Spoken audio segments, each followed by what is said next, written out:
Well, welcome to the White House, everybody. We are glad all of you could join us today. I want to thank the members of Congress and the members of my administration who are here, including our friends who are doing outstanding work every day, John Berry, Nancy Sudley, Fred Hochberg. Now, each June, since I took office, we've gathered to pay tribute to the generations of lesbian, gay, bisexual, and transgender Americans who devoted their lives to our most basic ideals. Equality not just for some, but for all. Together we marked major milestones like the 40th anniversary of the Stonewall riots, when a group of brave citizens held their ground against brutal discrimination. Together we've honored courageous pioneers who decades ago came out and spoke out, who challenged unjust laws and destructive prejudices. Together we've stood resolute, unwavering in our commitment to advance this movement and to build a more perfect union.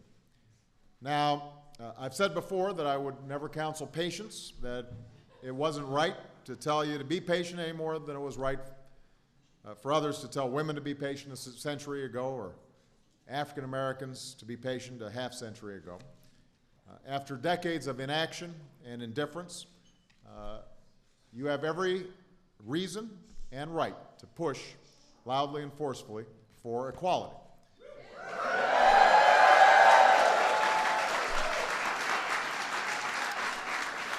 But 3 years ago, I also promised you this. I said that even if it took more time than we would like, we would see progress, we would see success, we would see real and lasting change. And together, that's what we're witnessing. For every person who lost a loved one at the hand of hate, we ended a decade of delay and finally made the Matthew Shepard Act the land of the law.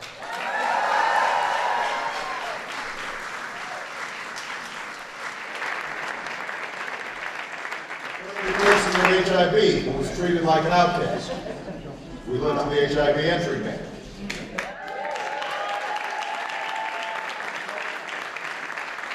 And by the way, because of that important step, next month, for the first time in more than 2 decades, the International AIDS Conference will be held right here in the United States.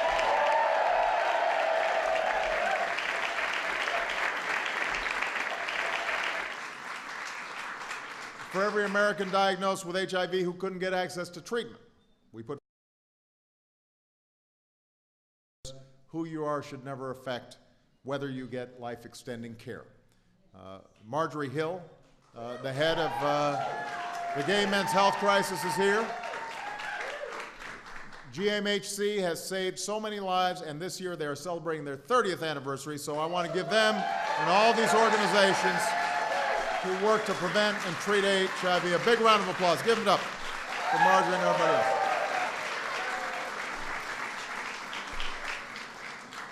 For every partner or spouse denied the chance to comfort a loved one in the hospital, to be by their side at their greatest hour of need, we said enough.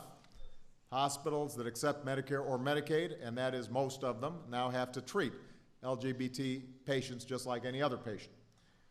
For every American denied insurance just for being lesbian, gay, bisexual, or transgender, we passed health insurance reform, which will ban that kind of discrimination.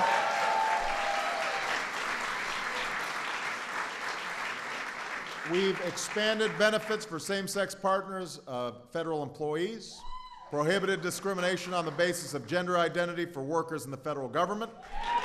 We've supported efforts in Congress to end the so-called Defense of Marriage Act.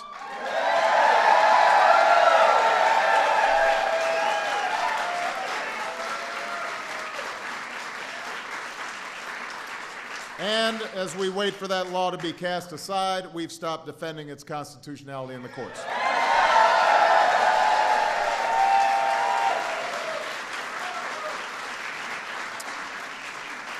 We've put forward a strategy to promote and protect the rights of LGBT communities all over the world because, as Secretary Clinton said back in December, gay rights are human rights.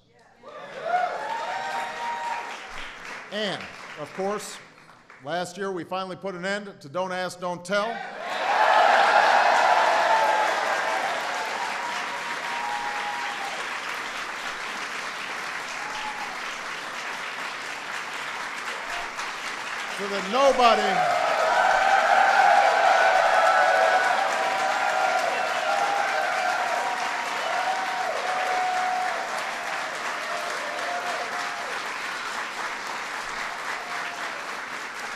So that nobody would ever have to, ever again, hide who they love in order to serve the country they love.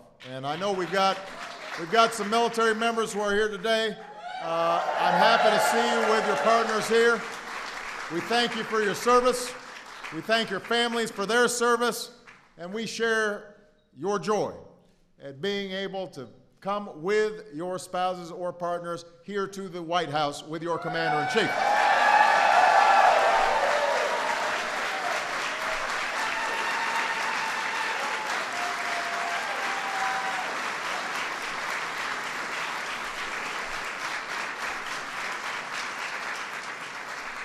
Now, we know we've got more to do. Americans may feel more comfortable bringing their partners to the office barbecue, but we're still waiting for a fully inclusive Employment Non-Discrimination Act. Congress needs to pass that legislation so that no American is ever fired simply for being gay or transgender.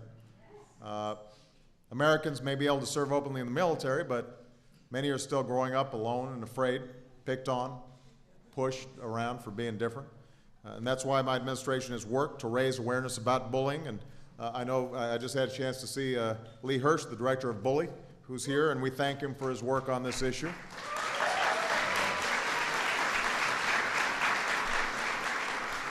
I want to acknowledge all the young leaders here today who are making such a big difference in their classrooms and in their communities.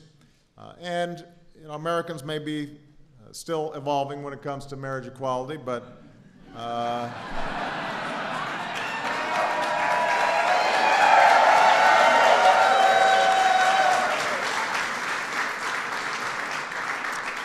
but as I've indicated personally, Michelle and I have made up our minds on this issue, and we believe that